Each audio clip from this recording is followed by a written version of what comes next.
Halo, kembali lagi bersama saya Anas dan kali ini akan membahas manajemen perpajakan bagian yang kedua. Untuk membahas perpajakan bagian yang kedua ini terlebih dahulu kita akan membahas studi kasus terlebih dahulu Un- yang sering saya pelajari dalam setiap pertemuannya pada perkuliahan di mata kuliah manajemen perpajakan paruh kedua, di mana di paruh kedua kami diminta untuk menganalisis putusan pengadilan pajak dan dari putusan tersebut kami dimintai pendapat dan kesimpulan apakah hasil putusan tersebut sudah sesuai dengan peraturan ataupun ada beberapa pertimbangan aspek lainnya yang masih belum masuk dan juga menjadi pembelajaran juga ya atas bagaimana untuk lebih mempertimbangkan semua dasar hukum terkait perpajakan. Nah, ini yang dibahas adalah terkait dengan putusan 1730 tahun 2023, di mana terkait dengan koleksi banding yang tidak disetujui oleh pemohon banding atas penghasilan neto luar negeri. Jadi bahasanya adalah terkait dengan pajak penghasilan. Menurut banding, pemohon banding merupakan subjek pajak dalam negeri, sedangkan menurut pemohon banding, biasanya dari perusahaan, ini dia tidak setuju atas koreksi terhadap penghasilan neto luar negeri yang dikenakan pajak. Banding di sini ada biasanya dari Direktur Jenderal Pajak, khususnya terkait dari Direktur Keberatan dan Banding, penelaah keberatan.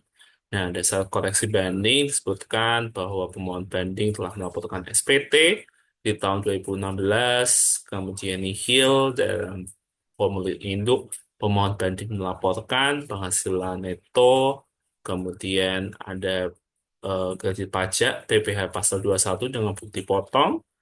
Eh, dengan pemotong pajak adalah dari pihak ketiga, PT XP Mining Engineering. Kemudian ada penelitian jenis pekerjaan yang dilakukan pemohon banding adalah berdasarkan fakta adanya bukti potong dari masa Januari sampai dengan Desember 2015 dan 2016. Fakta ditemukan bahwa penghasilan yang diperoleh yang menjadi objek pemotongan PPh pasal 21 itu adalah dari pemohon banding adalah subjek pajak dalam negeri. Jadi pekerjaan yang dilakukan adalah sebagai karyawan dari PT tadi yang telah memotong PPh pasal 21-nya dan tidak dirinci secara jelas oleh konsultan pajak. Pemohon banding melakukan kegiatan dengan hadir di Indonesia sesuai dengan keterangan dari pemohon banding atau konsultan pajak, tetapi tidak dijelaskan secara rinci berapa lama pekerjaan dilakukan di Indonesia. Nah, berdasarkan data paspor, pemohon banding melakukan perjalanan ke beberapa negara, tapi tidak diketahui berapa lama tinggal di Indonesia. Namun secara fakta yang valid yaitu adanya SPT tahunan pemohon banding dan bukti potong dari PT SP Mining dan Engineering menunjukkan bahwa pemohon banding memperoleh penghasilan rutin berupa gaji tiap bulan atas pekerjaan di perusahaan tersebut. Dasar koreksi terbanding atau dari Direktur Jenderal Pajak selalu pemohon berdasarkan berita acara uji bukti, pemohon banding selalu melaporkan SPT dari tahun 2010 sampai dengan 2020 dengan nihil. Pemohon banding mulai bekerja di Singapura dari tahun 2010 sampai 2017 ini dengan ditujukan letter of appointment dan acceptance of resignation di tahun 2017. Dari data profil pemohon banding 2020 adalah aktif dan ditandai dengan pelaporan SPT tahunan tahun 2020. Berdasarkan data internal terbanding pertanggal 11 Januari 2022 sudah nonaktif efektif per 10 Desember 2021. Kemudian terdapat bukti adanya pemotongan, tadi ya, bukti potong pungut dari eh, tahun 2016. Kemudian pemohon banding masih memenuhi kewajiban perpajakan dengan dibuktikan setiap tahun melaporkan SPT tahunan. Kemudian pemohon banding sudah bekerja di luar negeri, Singapura dari 2010. Seharusnya pemohon banding mengetahui kewajiban yang harus dilakukan terkait kewajiban perpajakan di Indonesia, yaitu mengubah status menjadi non-efektif. Pemohon banding belum pernah mengajukan permohonan efektif, non-efektif sampai dengan November 2020. dan pemohon banding merupakan pegawai tetap PT SP Mining Engineering, suatu badan yang berkedudukan di Indonesia, memberikan penghasilan teratur hingga 2017. Fakta tersebut menunjukkan bahwa penghasilan yang diperoleh adalah objek pajak PPh pasal 21 sehingga menunjukkan pemohon banding adalah SPDN. Nah, alasan pemohon banding tidak setuju dengan koreksi banding. Pemohon banding adalah pekerja di Indonesia, termasuk subjek pajak luar negeri, maka penghasilan di Indonesia tidak penghasilan gaji di Singapura tidak dapat dikenakan pajak penghasilan di Indonesia. Seorang yang bertempat tinggal di luar negeri dan bekerja di luar negeri atas penghasilan gaji di luar negeri tidak mungkin dikenakan pajak penghasilan di Indonesia. Pemohon banding juga tidak berada di Indonesia lebih dari 183 hari dalam jangka waktu 12 bulan dan kemudian ada serangkaian fakta-fakta yang menunjang pemohon banding sebagai subjek pajak luar negeri. Alasan pemohon banding tidak setuju dengan koreksi banding berdasarkan uji bukti ada bukti kontrak kinerja pekerja, bukti pembayaran pajak Singapura, bahwa pemohon banding secara jelas membuktikan pemohon banding adalah pekerja Indonesia di luar negeri, identity card, rekap kedatangan dan keberangkatan, sehingga penghasilan di pemohon banding terima dari luar negeri tidak boleh dikenai pajak penghasilan di Indonesia. Menurut Majelis Hakim, pengadilan pajak yang ada sengketa antara terbanding dan pemohon banding, menurut majelis adalah penafsiran subjek pajak. Pemohon banding selama tahun 2015 tinggal di Singapura selama 342 hari, berarti ini melebihi dari ketentuan 183 hari, punya identity card, telah terikat dengan kontrak, menyampaikan bukti pembayaran pajak di Singapura, kemudian rekap kedatangan dan keberangkatan, diketahui pemohon banding di Singapura tadi 342 hari, pemohon banding adalah pekerja Indonesia yang di luar negeri dan menerima penghasilan di luar negeri, penghasilan yang diterima atau diperoleh pekerja Indonesia di luar negeri sehubungan dengan pekerjaannya di luar negeri dan telah dikenai pajak luar negeri tidak dikenai pajak penghasilan di Indonesia. Penghasilan dari Indonesia dikenai pajak penghasilan sesuai ketentuan yang berlaku, yaitu PPh pasal 26 oleh pemberi hasil. Koleksi banding tidak dapat dipertahankan sehingga mengabulkan seluruhnya pemohon banding sehingga tidak ada kekurangan bayar. Ada dissenting opinion di mana pemohon banding menyampaikan undang-undang peraturan pajak R2 2009 tentang perlakuan pajak penghasilan bagi pekerja Indonesia di luar negeri sebagai alasan banding. Hal ini menunjukkan pemohon banding adalah masih WNI yang bekerja di luar negeri, namun secara administrasi perpajakan pemohon banding masih terdaftar sebagai WPDN sehingga tetap mempunyai kewajiban menghitung, menyetor, melaporkan PPh terutang melalui surat pemberitahuan uang pribadi.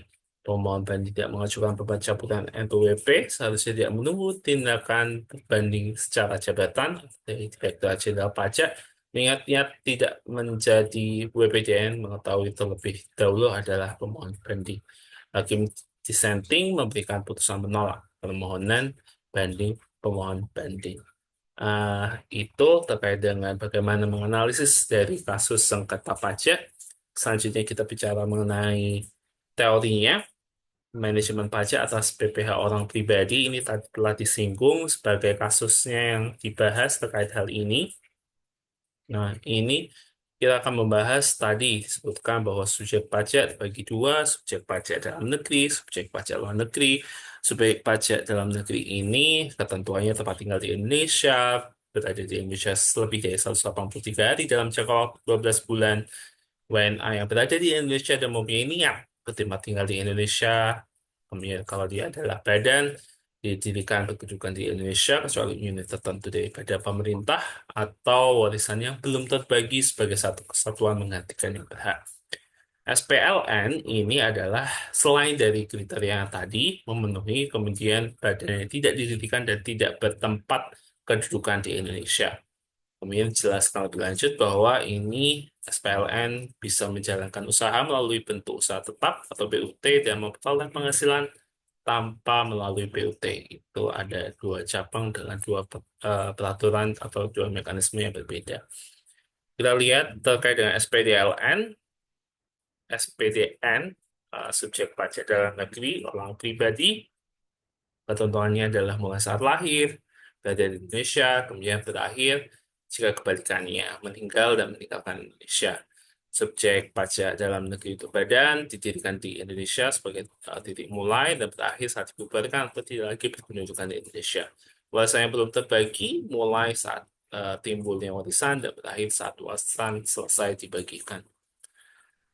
Subjek pajak luar negeri, orang pribadi saat menerima atau memperoleh penghasilan dari Indonesia, berakhir sebaliknya dan juga untuk badan saat melakukan usaha atau kegiatan melalui BUT di Indonesia dan juga sebaliknya berakhirnya.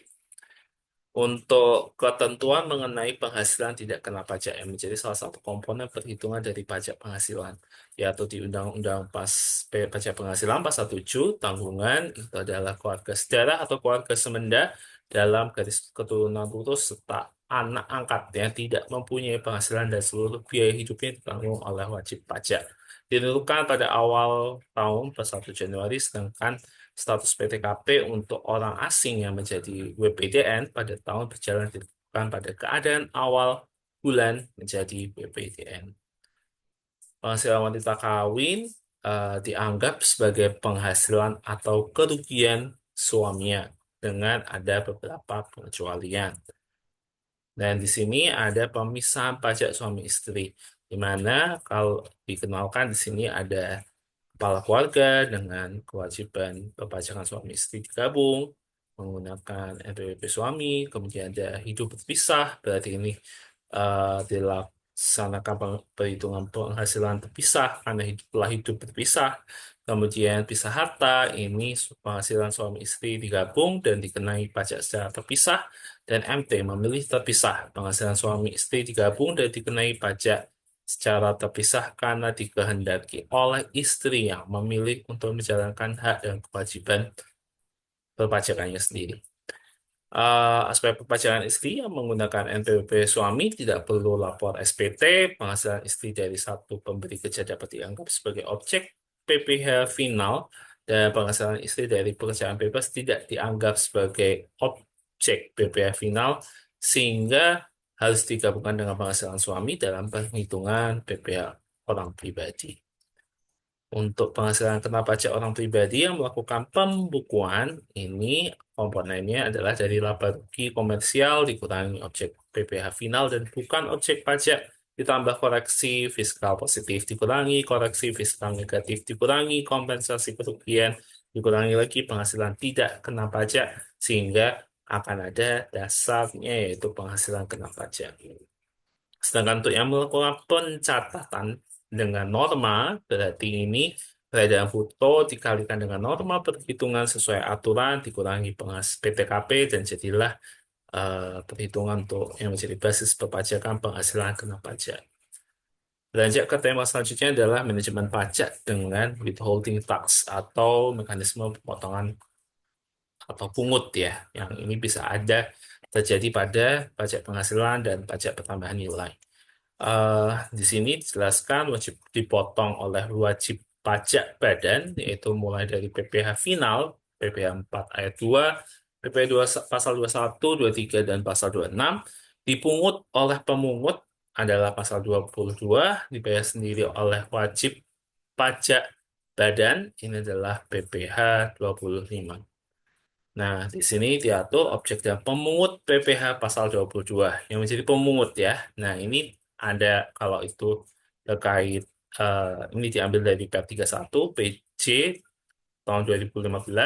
Kalau impor berarti dia pemungutnya adalah bank devisa dan Ditjen Bea Cukai. Pembelian barang oleh pemerintah ini yang lebih sering identik dengan PPh pasal 22 ini adalah pembendara pemerintah atau KPA atau BUMN. Ini ada BBM, BBG, Pelumas, industri, sektoral ya, beberapa sektoral, penjualan kendaraan bermotor, pembelian bahan untuk keperluan industri atau ekspor, pembelian komoditas tambang batu bara, mineral logam dan mineral bukan logam, dan penjualan emas batangan dalam negeri. Sedangkan untuk terkait impor, maka dipastikan ada angka pengenal impor API, di mana 2,5% dari nilai impor, 0,5% untuk impor kedelai, gandum, dan tepung terigu tidak menggunakan API, ini 7,5% dari nilai impor dan tidak dikuasai 7,5% dari harga lelang. Perlu diingat, nilai impor adalah dari cost insurance freight ditambah dengan bea masuk. Ekspor, sebaliknya, atas ekspor yang akan menjadi PPh pasal 22, ini adalah untuk komoditas tambang batu bara, mineral logam, mineral bukan logam. Dan dikenakan tarif sebesar 1,5% dari nilai ekspor yang tercantum di pemberitahuan ekspor barang, dikecualikan untuk ekspor yang merupakan wajib pajak yang terikat dengan perjanjian kerjasama pengusahaan pertambangan dan kontrak karya. Nah, di sini ada berbagai macam tarif dari PPh pasal 22 selain dari yang disebutkan tadi, di mana mulai dari yang paling sering adalah penyerahan barang ke pemerintah, itu tarifnya 1,5%, sampai dengan penjualan emas batangan 0,45%. Next, PPh pasal 23. PPh pasal 23 tarifnya adalah 15% mulai dari dividen, kemudian bunga, selain bunga yang dibayar ke bank, dan bunga yang termasuk objek PPh final, royalti, hadiah, dan penghargaan, kecuali hadiah undian yang dikenakan PPh final sebesar 25% dan hadiah yang dibayar ke WP orang pribadi dalam negeri. Dan tarif 2% ini adalah sewa, selain sewa tanah dan bangunan yang merupakan objek PPh final, imbalan jasa teknik, jasa manajemen, jasa konstruksi, jasa konsultan, dan jasa lainnya, selain yang sudah dipotong PPh 21, tarifnya adalah 2%. Bagi yang tidak NPWP dipotong 100% lebih tinggi dari tarif PPh 23. Di PPh 23 ada objek pajak dividen juga, di mana dividen yang berasal dari dalam negeri diterima oleh WP orang pribadi dalam negeri sepanjang diinvestasikan di Indonesia dalam jangka waktu tertentu atau WP badan dalam negeri. Yang kedua, dividen yang berasal dari luar negeri dan penghasilan setelah pajak dari BUT di luar negeri yang diterima oleh WP badan dalam negeri atau WP orang pribadi dalam negeri. Ketentuan lebih lanjut, ini dividen yang diinvestasikan tersebut paling sedikit sebesar 30% dari laba setelah pajak. Bila yang diinvestasikan kurang dari itu, maka laba setelah pajak badan usaha luar negeri selisih dari 30% dikurangi realisasi investasi di Indonesia yang kurang dari 30% dikenai PPh. Sisa laba setelah pajak dikurangi dividen yang diinvestasikan tidak dikenai PPh. Objek lainnya, ini sangat banyak yang dikenai oleh PPh 23 yang memang ruang lingkupnya adalah berbagai jenis jasa yang diatur di PMK 141, PMK 03 tahun 2015. Yang dikecualikan, ada penghasilan yang dibayar atau terutang pada bank, sewa yang dibayar atau terutang sehubungan dengan SKU dengan hak opsi, bagian laba yang diterima atau diperoleh anggota dari CV yang modalnya tidak terbagi atas saham persekutuan, perkumpulan firma, dan kongsi termasuk pemegang unit penyertaan kontrak investasi kolektif. Ada SAU koperasi yang dibayarkan oleh koperasi kepada anggotanya juga tidak kena jasa sebagai jasa yang dikenai potongan PPh 23 dan penghasilan yang dibayar atau terutang kepada badan usaha atas jasa keuangan yang berfungsi sebagai penyalur pinjaman dan atau pembiayaan. Beranjak pada PPh final. PPh final ayat 4, pasal 4 ayat 2, ciri-cirinya adalah semua usaha dianggap memiliki laba, besar laba kotor atau margin laba sudah ditentukan, tidak menggunakan tarif progresif, ini single rate, kemudian pengenaan PPh diatur berdasarkan peraturan pemerintah. Yang pertama adalah PPh final pada bunga deposito dan tabungan statis konto SBI. Ini mengacu pada PP 131 tahun 2000 dan yang telah diubah menjadi PP 123 tahun 2015. Nah, ini dikenakan PPh 2 final 20% dari jumlah bruto terhadap WP dalam negeri dan BUT. Dikenakan PPh final 20% juga jumlah bruto atau dengan tarif berdasarkan P3B yang berlaku, jadi tarifnya ini yang berbeda terhadap WPLN. Pemotongan PPh tidak dilakukan terhadap bunga deposito dan tabungan serta diskonto SBI sepanjang jumlah tersebut tidak melebihi 7,5 juta. Bunga dan diskonto yang diperoleh bank yang didirikan di Indonesia atau cabang bank luar negeri di Indonesia. Bunga deposito dan tabungan serta diskonto SBI yang diterima atau diperoleh dana pensiun yang pendiriannya telah disahkan oleh Menkeu, pemberian bunga tabungan pada bank yang ditunjuk pemerintah dalam rangka pemilikan rumah sederhana dan sangat sederhana. Kafling siap bangun untuk rumah sangat sederhana dan sangat sederhana atau rumah susun sederhana dengan sesuai ketentuan yang berlaku untuk dihuni sendiri. Bunga diskonto obligasi diterangkan lebih lanjut dalam PP di tahun 2009 dan PMK di tahun 2011 dan 2012. Atas bunga diskonto dengan kupon serta diskonto tanpa bunga dikenakan PPh final 15% untuk WP dalam negeri dan BUT serta 20% atau sesuai tarif P3B untuk WP LN. Atas bunga diskonto WP reksadana dan WP dana investasi infrastruktur real estate berbentuk KIK serta efek berakun aset berbentuk KIK dikenakan PPh final 5% sampai dengan 2020 dan sekarang berarti di tahun 2021 adalah 10%. Pemotongan dilakukan oleh penerbit obligasi emiten atau kustodian yang ditunjuk selaku agen pembayaran, perusahaan efek broker atau bank selaku pedagang perantara, perusahaan efek broker, bank, dana pensiun, reksadana selaku pembeli obligasi langsung. Transaksi saham di bursa atas penghasilan dari transaksi penjualan saham di bursa di efek dikenai PPh final 0,1% dari jumlah betul transaksi penjualan, tambahan 0,5% dikenakan terhadap pemilik saham sendiri dan pembukaan dilakukan oleh penyelenggara bursa efek. Atas hadiah undian, ini tarif PPh final atas hadiah undian adalah 50% dari penghasilan bruto tidak termasuk hadiah dan penghargaan yang langsung di dalam penjualan barang atau jasa sepanjang diberikan kepada semua pembeli atau konsumen akhir tanpa diundi. Dan hadiah tersebut diterima langsung oleh konsumen akhir pada saat pembelian barang atau jasa. Nah, ini ada yang non-final, di mana untuk non-final, orang pribadi WP dalam negeri dikenakan pajak PPh pasal 21 sebesar tarif pasal 17 dari jumlah penghasilan bruto. WP luar negeri sekalian PUT, ini PPh 2 pasal 26 sebesar 20% dari jumlah bruto dengan memperhatikan P3B-nya. WP badan termasuk PUT, PPh pasal 23 sebesar tarif 15% dari jumlah penghasilan bruto. PPh atas persewaan tanah dan bangunan diatur bahwa untuk sewa atas tanah dan bangunan dengan berbagai macam jenisnya ini tarif PPh final 10% dari jumlah bruto nilai persewaan sewa dan atau bangunan baik itu WP orang pribadi maupun WP badan. Penyetoran sendiri dilakukan oleh yang pihak menyewakan, dalam hal penyewa adalah orang pribadi dan bukan subjek pajak. Untuk pengalihan atas tanah dan bangunan, pajaknya adalah 2,5% final dari jumlah bruto nilai pengalihan hak atas tanah dan bangunan, selain pengalihan untuk yang rumah sederhana atau dan rumah susun sederhana pemerintah. PPh final sebesar 1% dari jumlah nilai pengalihan khusus untuk pengalihan rumah sederhana dan rumah susun sederhana. Dikenakan 0% kepada hak pengalihan hak atas tanah dan bangunan kepada pemerintah, BUMN yang mendapatkan penugasan khusus atau BUMD yang mendapatkan penugasan khusus juga.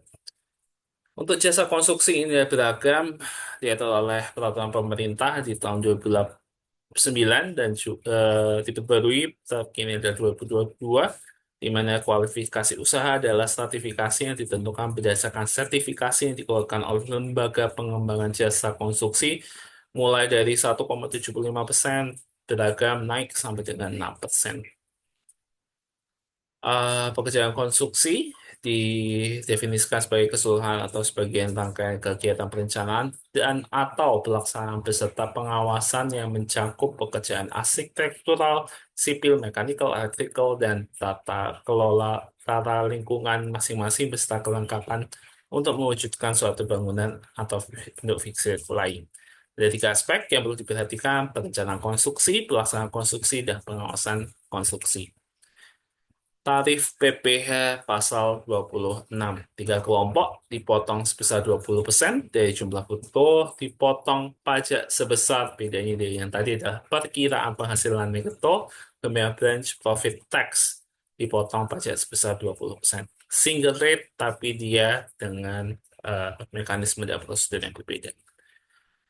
Dipotong dari 20% dari jumlah bruto. Ini adalah termasuk dividen, bunga, termasuk premium, diskonto, royalti, sewa, penghasilan lain, imbalan sehubungan dengan jasa pekerjaan kegiatan, hadiah, penghargaan, pensiun, pembayaran berkala lainnya, premi swap, lindung nilai atau hedging, keuntungan karena pembebasan utang.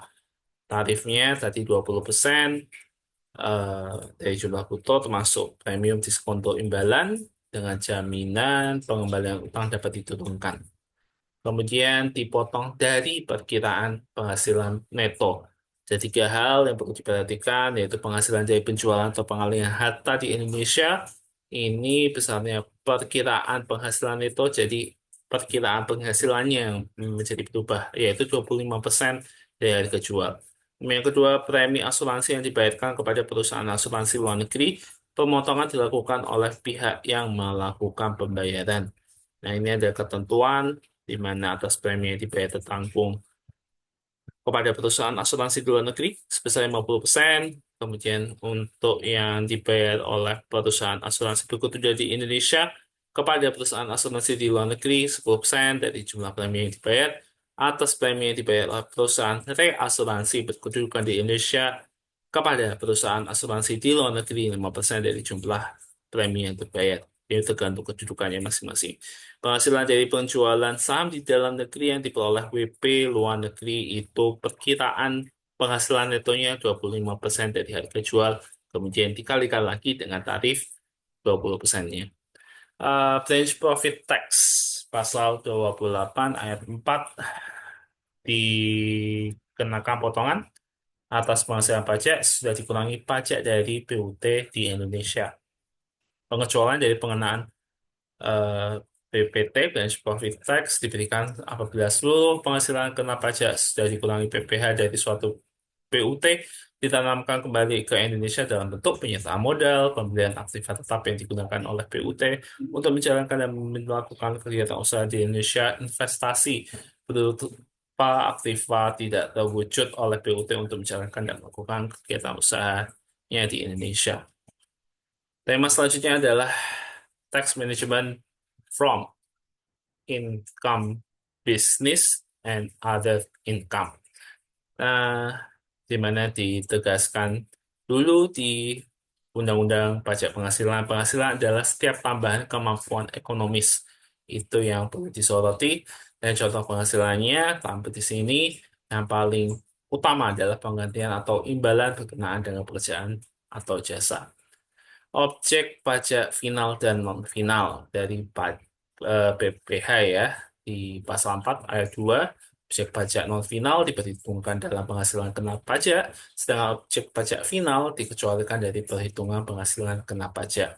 Objek pajak final tadi telah dibahas: bunga deposito, tabungan, diskonto SPI atau SPN, penghasilan penjualan saham yang diperdagangkan di bursa efek, bunga atau diskonto obligasi yang diperdagangkan atau dilaporkan dagangannya di bursa efek, penghasilan atas persewaan atas tanah dan bangunan, pengalihan hak atas tanah dan bangunan, penjualan oleh produsen kepada penyalur, agen, BBM, BPG, pelumas, dan imbalan jasa konstruksi.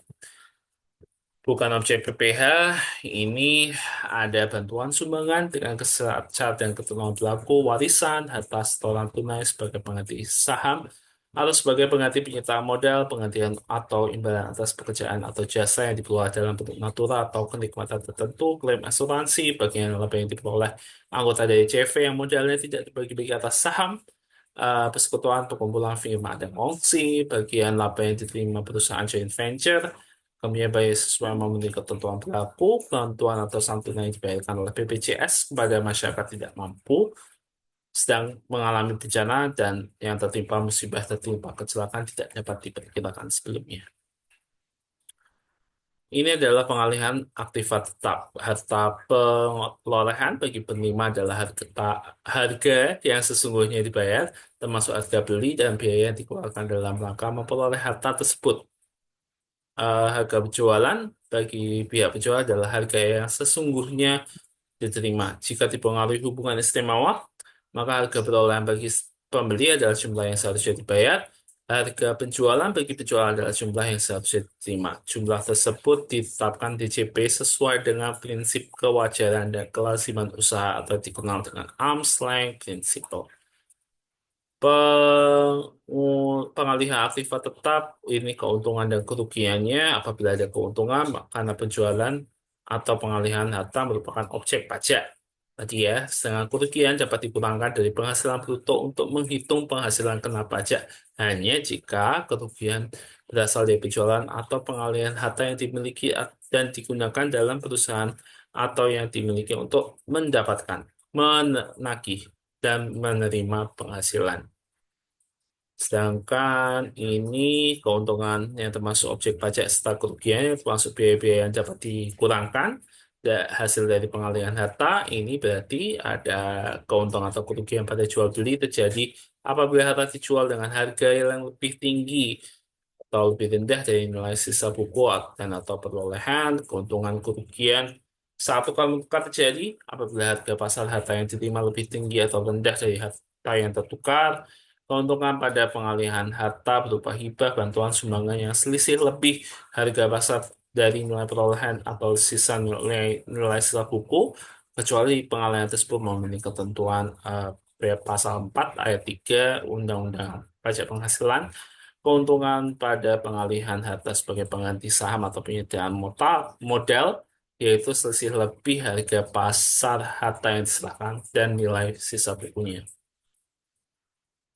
Selisih kurs mata uang asing. Jenis-jenis kurs yang dikenal dalam praktek yaitu kurs realisasi saat terjadinya transaksi, kurs BI untuk pembukuan perusahaan dengan mata uang pelaporan rupiah, dan kurs Menkyu sebagai dasar perhitungan pajak. Selisih kurs dimaksud timbul karena fluktuasi nilai rupiah terhadap mata uang asing maupun akibat kebijakan pemerintah. Perbedaan antara kurs saat dilakukan pembukuan dan kurs saat realisasi maupun kurs yang diakui sebagai dasar perhitungan pajak menimbulkan laba atau rugi selisih kurs. Apabila waktu pencatatan dengan waktu realisasi melewati batas tahun dan terdapat perbedaan kurs pembukuan dengan kurs akhir tahun, maka laba atau rugi selisih kurs harus diakui. Selisih kurs keuntungan adalah menjadi objek PPh yang diperhitungkan dalam PPh dan tahunan. Sedangkan kalau kerugian dilihat apabila berasal dari aktivitas bisnis utama, termasuk biaya yang dapat dikurangkan saat memperhitungkan PPh dan tahunan. Kalau bukan berasal dari aktivitas bisnis utama, termasuk biaya yang tidak dapat dikurangkan saat memperhitungkan PPh dan tahunan. Pelunasan pajak dalam tahun berjalan dipotong oleh pihak lain itu adalah meliputi pasal 21, 22, 23, 24, dan 26 dalam kondisi tertentu sepanjang tidak bersifat final maka nilai yang dipotong dapat dikreditkan pada akhir tahun pajak. Dibayar sendiri ini adalah PPh pasal 25 dan juga surat tagihan pajak PPh pasal 25.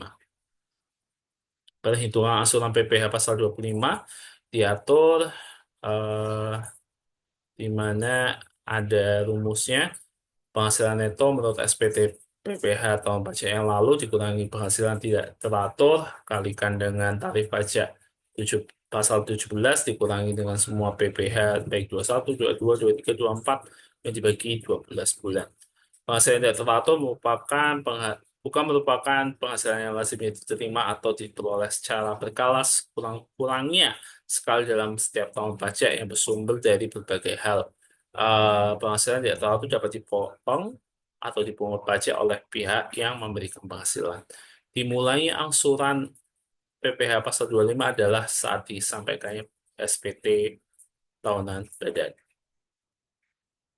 Ini ada konsepsi yang perlu diperhatikan, perbedaan piutang dan peredaran usaha, penyebab perbedaan peredaran usaha menurut uji arus piutang dan SPT PPh Badan. Terdapat kesalahan dalam pencatatan piutang awal dan akhir, sehingga ada jurnal utang yang bersifat mengurangi piutang dalam piutang awal.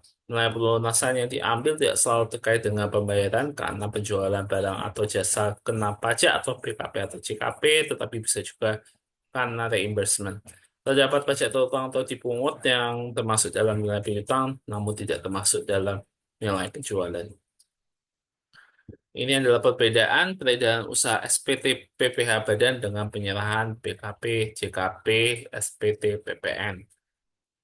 Sehingga ada diperlukan reconciling items, di mana ada penghasilan yang diakui pada PPH Badan, bukan objek PPN, contoh bunga atau pendapatan selisih kurs, nota retut pajak keuangan beda waktu, selisih kurs atas penggunaan mata uang asing, di mana biasanya perusahaan menggunakan kurs yang ditetapkan perusahaan, dan nilai penyerahan BKP dan JKP pada SPT PPN menggunakan kurs KMK. Penghasilan yang diakui sebagai penyerahan BKP atau JKP, tetapi bukan objek PPH, melainkan merupakan biaya penjualan aset yang dikenakan PPN, tapi dicatat laba rugi atas penjualan aset. Uang muka penjualan yang telah diakui sebagai objek PPN, tetapi aset masih dilaporkan di neraca pada SPT PPH Badan. Penyerahan BKP dan JKP yang dicatat pada penghasilan lain-lain SPT PPH Badan. Selanjutnya adalah eh, tax management dari elemen beban dari penjualan barang atau dari COGS dan pengurangan dari gross income. Sifat biaya pengurang penghasilan bruto, biaya tersebut untuk 3M ya, mendapatkan, memelihara, menagih penghasilan yang merupakan penghasilan objek pajak tidak final. Biaya 3M atas penghasilan yang final dan bukan objek PPH tidak boleh menjadi biaya secara fiskal. Nilai biaya tersebut wajar, biaya tersebut sudah terrealisasi, bukan estimasi, cadangan, ataupun tanggungan terjadi pada tahun pajak yang bersangkutan, memenuhi syarat administratif berupa adanya bukti transaksi khusus untuk biaya promosi dan entertainment harus dilengkapi dengan daftar nominatif biaya. Biaya yang dapat dikurangkan menurut UU PPH tadi biaya 3M, di mana ada biaya operasi, penyusunan amortisasi, uang kepada dana pensiun, kerugian penjualan pengalihan harta, kerugian selisih kurs, biaya litbang, beasiswa, magang, pelatihan, piutang tidak tertagih, sumbangan bencana nasional, sumbangan litbang, biaya pembangunan infrastruktur sosial, sumbangan fasilitas pendidikan dan pembinaan olahraga. Biaya operasi, ini ada banyak hal, pembelian bahan atau HPP, kemudian upah gaji, honorarium, bonus gratifikasi, tunjangan, bunga, sewa, royalti, biaya perjalanan, biaya pengolahan limbah, premi asuransi WP badan, dan premi asuransi WP orang pribadi yang dibayarkan oleh pemberi kerja dan menjadi penambah penghasilan bruto, biaya promosi, dan penjualan. Biaya yang tidak dapat dikurangkan di pasal 9 ayat 1 pembagian laba, biaya yang dibebankan atau dikeluarkan untuk kepentingan pribadi, pembentukan atau pembentukan dana cadangan, kecuali yang diatur oleh PMK, premi asuransi, kecuali yang dibayarkan oleh pemberi kerja, dan menjadi penambah penghasilan bruto natural, kecuali memenuhi kriteria PMK, jumlah yang melebihi kewajaran yang dibayarkan kepada pihak yang mempunyai hubungan istimewa sebagai imbalan sehubungan pekerjaan, hibah, bantuan, sumbangan, dan warisan, kecuali memenuhi kriteria yang dapat dikurangkan, PPh gaji yang dibayarkan kepada anggota persekutuan, firma perseroan komanditer, dan sanksi perpajakan. Cadangan ini tidak boleh dikurangkan kecuali cadangan piutang tak tertagih untuk usaha bank dan badan usaha lain yang menyalurkan kredit escrow dengan hak opsi pembayaran perusahaan pembiayaan konsumen dan perusahaan anjak piutang. Cadangan untuk asuransi termasuk cadangan bantuan sosial yang dibentuk oleh BPJS, cadangan penjaminan untuk LPS, lembaga penjamin simpanan, cadangan biaya reklamasi untuk usaha pertambangan, cadangan biaya penanaman kembali untuk usaha kehutanan, cadangan biaya penutupan dan pemeliharaan tempat pembuangan sampah industri untuk usaha pengolahan limbah industri yang memenuhi persyaratan tertentu. Ditekankan di sini adalah konsep terkait dengan capital expenditure versus revenue expenditure. Capital ini adalah bertujuan untuk memperoleh suatu aset atau menambah nilai ekonomis di masa mendatang. Dikapitalisasikan sebesar biaya yang dikeluarkan sebagai aset tidak lancar atau contohnya fixed asset. revenue expenditure dikeluarkan untuk tujuan memperoleh penghasilan di periode masa pengeluaran dan beban tersebut terjadi. Dicatat sebagai expense atau beban atau dikapitalisasikan sebagai aset lancar atau di sini biasanya adalah terkait dengan supplies.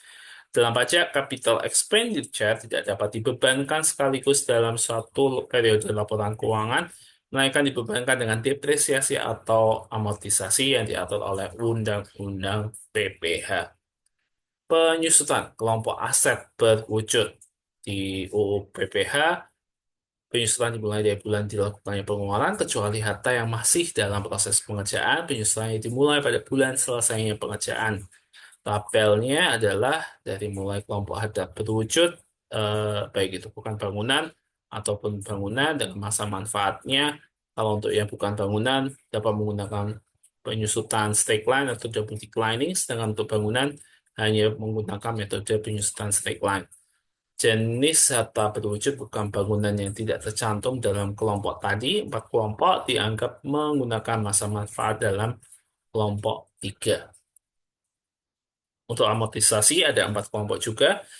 Di untuk harta tak berwujud dapat menggunakan metode penyusutan straight line atau double declining.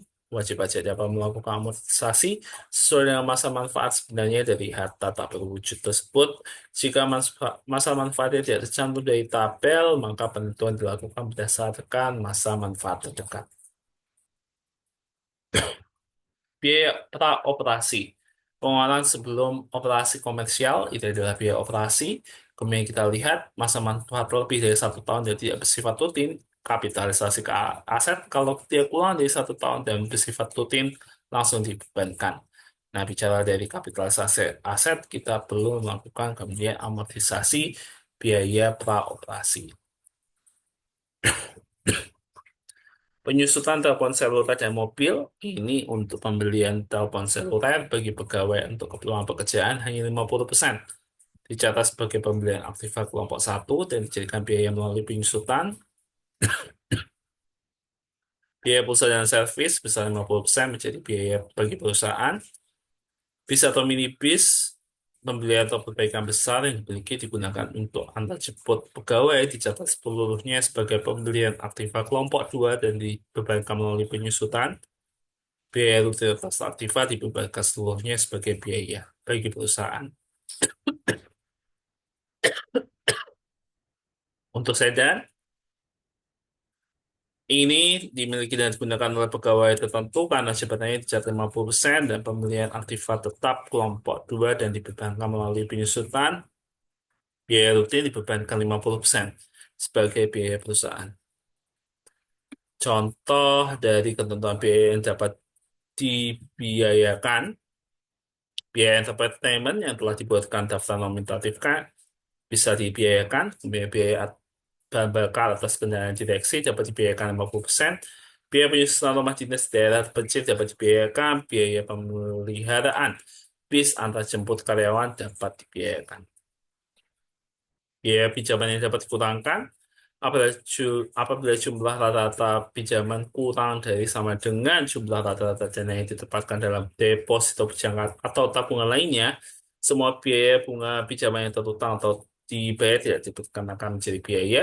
Apabila jumlahnya lebih besar dari jumlah rata-rata dana yang ditempatkan dalam deposito berjangka atau tabungan lainnya, biaya bunga pinjaman yang dapat dibebankan sebagai biaya adalah bunga atas rata-rata pinjaman yang melebihi rata-rata dana yang ditempatkan ke dalam deposito berjangka atau tabungan lainnya. Pengecualiannya, dana pinjaman tersebut disimpan atau ditempatkan dalam bentuk rekening giro yang atas jasanya telah dipotong PPh final. Adanya keharusan bagi WP untuk menempatkan dana dalam jumlah tertentu pada suatu bank dalam bentuk deposito berdasarkan ketentuan perundang-undangan yang berlaku sepanjang jumlah tabungan dan deposito tersebut semata-mata untuk memenuhi keharusan tersebut. Dapat dibuktikan bahwa penempatan deposito atau tabungan tersebut berasal dari tambahan modal dan sisa laba setelah kena pajak. Pemilihan metode persediaan dibahas di Undang-Undang PPh juga. Metode yang dapat digunakan adalah first in, first out atau FIFO dan weighted average. FIFO ini menghasilkan COGS lebih kecil dibandingkan dengan weighted average. Laba bersih dan beban pajak akan lebih besar. Weighted average penghematan dalam pembayaran pajak menyebabkan kas yang dimiliki perusahaan lebih banyak dibandingkan FIFO. Kemudian metode penyusutan ada garis lurus dan saldo menurun. Penggunaan saldo menurun dapat membantu WP dalam menghemat pajak di tahun awal. Metode saldo menurun juga menyebabkan beban penyusutan yang jauh lebih besar dibandingkan dengan metode garis lurus yang berdampak pada lebih kecilnya jumlah laba bersih dan beban pajak dibandingkan metode garis lurus. Taxable income dan deductible expense. Bagi perusahaan, deductible expense, sedangkan karyawan itu adalah taxable income. Itu meliputi gaji pokok, uang lembur, tunjangan hari raya, tunjangan makan, transportasi PPh 21, pengobatan perumahan, premi asuransi pegawai yang dibayar perusahaan, penggantian pengobatan, pemberian uang sewa rumah, dan uang cuti, pemberian uang selain dari pembagian laba. Sedangkan untuk bagi perusahaan deductible expense, karyawan adalah non-taxable income adalah beasiswa, pemberian dalam bentuk natural, baik itu adalah makanan, minuman, natural, atau kenikmatan yang disediakan di daerah tertentu, natural, atau kenikmatan yang harus disediakan oleh pemberi kerja dalam pelaksanaan pekerjaan, natural, atau kenikmatan yang bersumber dari atau dibiayai APBN, APBD, atau APB desa, natural, atau kenikmatan dengan jenis atau batasan tertentu. Ini kita belajar pada PPN Tax Management. Pasal 4 Undang-Undang PPN, jadi undang-undang yang sudah berbeda. Penyerahan, ini ada terkait dengan barang kena pajak berwujud, barang kena pajak tak berwujud, dan jasa kena pajak. Import, ini dipungut di bea cukai, barang kena pajak, pemanfaatan di dalam daerah PPN atas. PKPTB dari luar daerah PPN, dan juga JKP dari luar daerah PPN. Ekspor oleh pengusaha kena pajak, PKP berwujud, PKP tidak berwujud, dan kemudian jasa kena pajak. Lingkup penyerahan PKP ini di pasal 1A meliputi penyerahan akibat perjanjian jual beli, sewa, tukar menukar, dan sebagainya, penyerahan akibat perjanjian sewa beli dan leasing, penyerahan kepada pedagang berbantal melalui juru lelang, pemakaian sendiri atau pemberian cuma-cuma, penjualan barang yang semula tidak untuk diperjualbelikan, penyerahan kantor pusat cabang atau antar cabang, penyerahan dalam rangka perjanjian pembiayaan yang menggunakan prinsip syariah, yang penyerahannya langsung oleh PKP ke pihak yang membutuhkan PKP. Kemudian bukan penyerahan PKP adalah penyerahan maklar, penyerahan untuk jaminan piutang, penyerahan kantor pusat cabang atau antar kantor cabang jika terdapat pemusatan tempat atau utang, pengalihan akibat pengampukan, peleburan, pemekaran, pemecahan, pengambil alihan usaha antara dua PKP, penyerahan barang yang semula tidak untuk diperjualbelikan, pajak masukan yang tidak dapat dikreditkan. Pengusaha kena pajak orang pribadi, badan, dengan bentuk apapun dalam kegiatan usaha atau pekerjaan yang menghasilkan, mengimpor, mengekspor barang, melakukan usaha perdagangan, dan atau jasa, memanfaatkan barang tidak terwujud, jasa atau dari luar daerah pabean, melakukan usaha jasa termasuk mengekspor jasa, memanfaatkan jasa dari luar daerah pabean, yang melakukan penyerahan BKP atau JKP dikenakan pajak sesuai dengan Undang-Undang PPN. Kewajiban pengukuhan ya PKP, di mana PKP dikukuhkan berlaku untuk pengusaha yang memiliki peredaran bruto lebih dari 4,8 miliar, batasan pengusaha kecil yang memilih dikukuhkan. Ini mekanisme pengukuhan PPN. Dari yang pertama, pengusaha membeli barang dari pemasok seharga 1.000, kemudian pengusaha menjual barang ke pelanggan seharga 1,5 ribu. Nah, kemudian di awalnya pengusaha dipungut PPN oleh pemasok dengan 10%, kemudian dari sini pengusaha memungut PPN kepada pelanggan sebesar 165 rupiah. Ini tadi kalau dari sisi pemasok dengan pengusaha adalah PPN masukan, sedangkan untuk pengusaha dengan pelanggan ini adalah PPN keluaran. PPN yang harus di-store adalah PPN keluaran dikurangi PPN masukan. Nah, apabila PPN keluaran lebih besar dari PPN masukan, ini PPN adalah kurang bayar. Kalau misalnya sama, di antaranya adalah nihil, kemudian PPN keluaran itu ternyata lebih kecil daripada PPN masukan, maka itu menjadi PPN lebih bayar, dikompensasikan ke masa pajak berikutnya dan diajukan pengembalian pada akhir tahun buku. Kondisi penyebab PPN lebih bayar, PKP melakukan pembelian PKP atau JKP dalam jumlah besar di permulaan usaha, PKP melakukan kegiatan ekspor, PKP melakukan penyerahan kepada pemungut PPN, PKP melakukan penyerahan yang tidak dipungut PPN, meliputi penyerahan terkait proyek pemerintah bersumber dana luar negeri, kemudian ada EPTE, Entrepot produksi untuk tujuan ekspor, kemudian untuk perusahaan ekspor tertentu. Atas penyerahan BKP atau JKP yang dibebaskan PPN, maka PPN masukan tidak dapat dikreditkan sehingga tidak dimungkinkan muncul lebih bayar. Pengkreditan pajak masukan. Pajak masukan dapat dikreditkan, tapi belum dikreditkan dengan pajak keluaran pada masa pajak yang sama dapat dikreditkan. Masa pajak berikutnya paling lama 3 bulan setelah berakhirnya masa pajak yang bersangkutan, kemudian belum dibebankan sebagai biaya dan belum dilakukan pemeriksaan. Faktur pajak adalah bukti pungutan pajak yang dibuat oleh PKP yang melakukan penyerahan PKP atau penyerahan JKP. Saat pembuatan faktur pajak ini ada dua hal, saat penyerahan PKP dan atau penyerahan JKP atau saat penerimaan pembayaran apabila terjadi sebelum penyerahan PKP atau JKP. Penerbitan melewati jangka waktu dianggap tidak menerbitkan faktur pajak.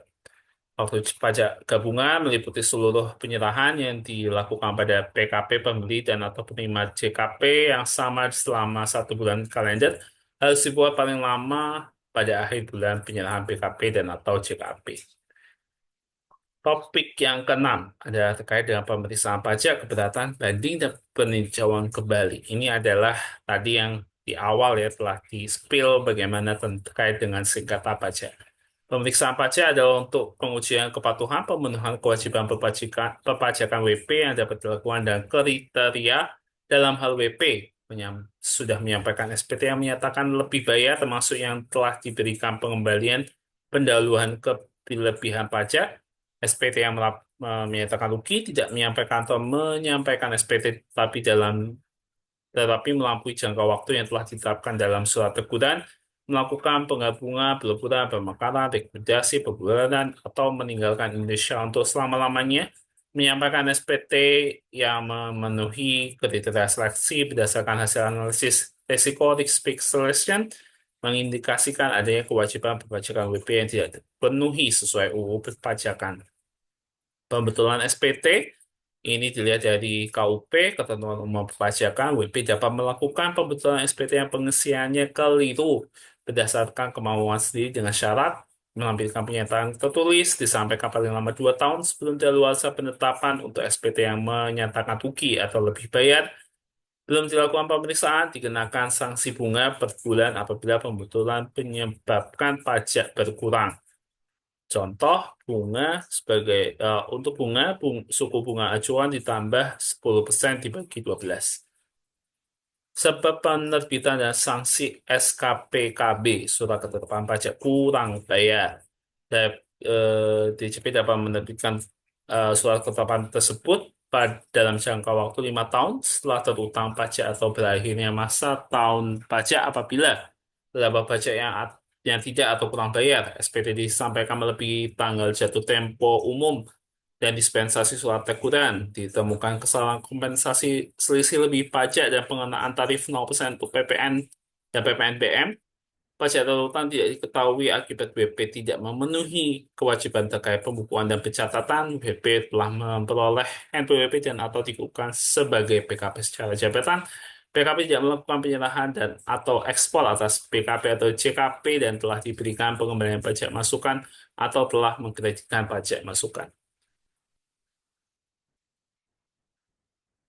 Sebab penerbitan dan sanksi SKPKB ini jumlah pajak dalam SKPKB ditambah dengan sanksi administratif berupa bunga dari PPh yang tidak kurang dibayar dalam 1 tahun pajak, bunga dari PPh yang tidak kurang dipotong atau dipungut, kenaikan sebesar 75% dari PPN atau PPNBM yang tidak atau kurang dibayar, kenaikan sebesar 75% dari PPh yang dipotong atau dipungut tetapi tidak atau kurang disetor.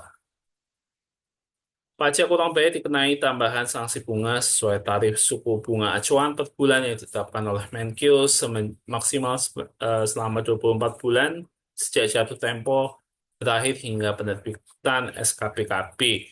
Tarif bunga dihitung berdasarkan suku bunga acuan plus 15% dibagi 12. Strategi umum dalam menghadapi pemeriksaan pajak. Nah, jika ada kelebihan pajak, ajukan restitusi dan jangan merasa takut dengan pemeriksaan pajak. Persiapkan pembukuannya rapi, baik, benar, jujur, tutup celah kelemahan dalam pembukuan, misalnya dengan menggunakan istilah yang tidak umum, buat rekonsiliasi fiskal sesuai aturan, gunakan konsultan pajak, hindari penyelesaian di bawah tangan dengan aparat pemeriksa pajak, tax review, hindari tax evasion, simpan semua dokumen perusahaan minimal 10 tahun, kuasai peraturan pajak dengan baik, jangan memberi informasi kepada sukarela kepada aparat pajak, pergunakan hak WP in the last minute dengan sebaik-baiknya untuk pembelian diri WP untuk hadir dalam pembelaan akhir hasil pemeriksaan dan menyampaikan tanggapan tertulis. Topik terakhir yang dibahas adalah terkait dengan tax incentive. Fasilitas PPN dan pembebasan biaya masuk diberlakukan pada kawasan pengembangan ekonomi ekonomi terpadu (KAPET), kawasan ekonomi khusus (KEK), serta import serta penyerahan barang jasa dalam rangka pelaksanaan proyek pemerintah yang dibiayai dengan hibah atau dana pinjaman luar negeri. Fasilitas PPN terutang dan tidak terutang. Kalau tidak terutang masuk negatif list, tidak termasuk PKP atau JKP. Saat terutang, dilihat lagi apakah dia mendapatkan fasilitas atau tidak. Apabila mendapatkan fasilitas, maka dilihat tidak dipungut pajak masukan dapat dikreditkan atau dibebaskan pajak masukan tidak dapat dikreditkan. Lebih lanjut diatur pada PP 49 tahun 2022, penyerahan dan impor BKP dibebaskan dari PPN. Apa saja itu banyak. Penyerahan dan impor BKP dibebaskan dari PPN. Tadi ya, ini jenisnya. Kemudian fasilitas PPH diberikan untuk WP badan yang berlaku umum, untuk WP badan dalam negeri dengan peredaran bruto kurang dari 50 miliar mendapatkan pengurangan tarif sebesar 50% dari tarif PPh pasal 17 yang dikenakan atas PKP dari bagian peredaran bruto kurang dari 4,8 miliar. WP badan yang berlaku khusus untuk kondisi wilayah atau industri tertentu, dia WP badan negeri dalam negeri berbentuk PT dengan jumlah dengan 40% dari jumlah keseluruhan saham disetor di perdagangan di BI mendapat pengurangan tarif 3% lebih rendah dari tarif PPh pasal 17. Untuk WP yang menanamkan modal di bidang usaha tertentu atau daerah tertentu yang mendapat prioritas tinggi dalam skala nasional, WP badan yang melakukan penanaman modal baru yang merupakan industri pionir mendapatkan fasilitas pembebasan atau pengurangan PPh badan dan untuk industri KEK dan KAPET tadi. Fasilitas PPh diberikan untuk WP badan dalam negeri yang melakukan penanaman modal pada kegiatan usaha utama, baik itu penanaman modal baru atau perusahaan dari modal yang ada di bidang-bidang usaha tertentu yang memenuhi kriteria nilai investasi yang tinggi atau untuk ekspor, penyerapan tenaga kerja yang besar, atau kandungan lokal yang tinggi. Fasilitas PPh yang dimaksud meliputi pengurangan penghasilan neto sebesar 30% dari jumlah nilai penanaman modal berupa aktiva tetap berwujud, termasuk tanah yang digunakan untuk kegiatan usaha utama, dibebankan selama 6 tahun masing-masing sebesar 5% per tahun. Penyusutan yang dipercepat atas aktiva tetap berwujud dan amortisasi yang dipercepat atas aktiva tak berwujud yang diperoleh dalam rangka penanaman modal, pengenaan PPh atas dividen yang dibayarkan kepada WP luar negeri selain BUT di Indonesia sebesar 10% atau tarif yang lebih rendah menurut P3B yang berlaku, dan kompensasi kerugian yang lebih lama dari 5 tahun tapi tidak lebih dari 10 tahun. Itu tadi yang bisa dijelaskan terkait dengan manajemen perpajakan. Semoga bermanfaat. Salam akuntansi.